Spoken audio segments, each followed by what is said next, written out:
What's interesting about our subconscious mind is that it controls 95% of our day-to-day behavior. Now, if you think about it, we're on autopilot most of the time, right? And what's even more fascinating to me is that much of the programming of the subconscious mind takes place before we reach the age of 7.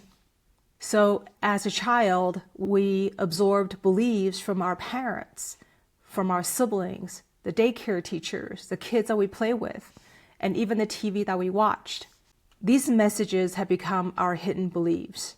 It's not only what was spoken to us, but it's also what we perceived by observing our parents or whoever was taking care of us at that time, and how those experiences made us feel. So again, it's what we perceived and how we felt as a kid. If you think about it, this means that most of our autopilot behavior is programmed by other people and not by our own conscious choice. So how we respond to stress and triggers and how we see ourselves in the world are often governed by beliefs handed down from the previous generations. So I'll give you another example. Most of us would probably say, I know what's good for my body. I should eat healthy. I want to eat healthy, right? And that statement comes from our conscious mind because we truly believe that. But now imagine it's late in the afternoon, you're tired, you worked hard all day, and you walk past a bakery or you see a bag of chips on the counter. And before you even think about it, you start opening the bag. And before you know what's happening, you already finished the last chip, right? Now, that automatic response was your subconscious mind at work. It was the years of habits or maybe some emotional associations with food are driving your behavior before your conscious mind can intervene.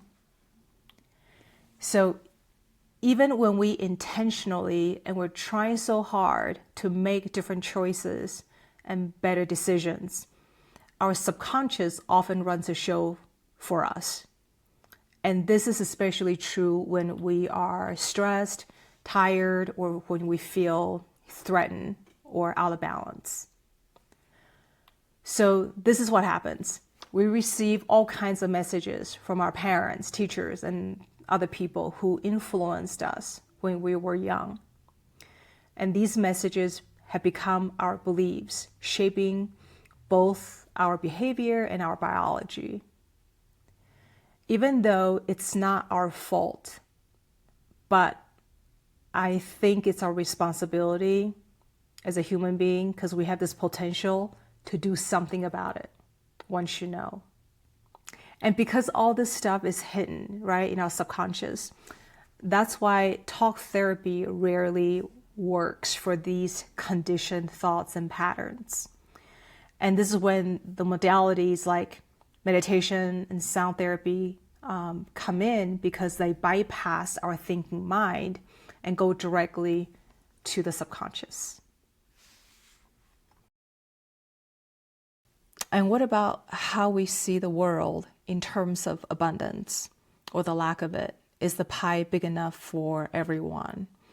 If you grew up in an environment where you were constantly told things like, we can't afford this, we can't afford that, there's not enough money to buy this or that, you likely have inherited a scarcity mindset. That belief can stay with you well into adulthood. Even if you have made all the money in the world, you may still feel like nothing is enough. You might still behave as if you were poor, holding tightly to your money and your possessions, afraid to give away or share, and always think that you need to keep saving and you need more and more and more, right? Now, here's the important part. Talking about these things isn't about blaming our society or our parents. It's about bringing this gentle awareness. It's about shining a light on patterns that have been operated quietly for centuries. And we all just take them as this is the part of norm of life. And today, in this moment, we're becoming more conscious, we're becoming more aware. And that's part of this awakening is all about.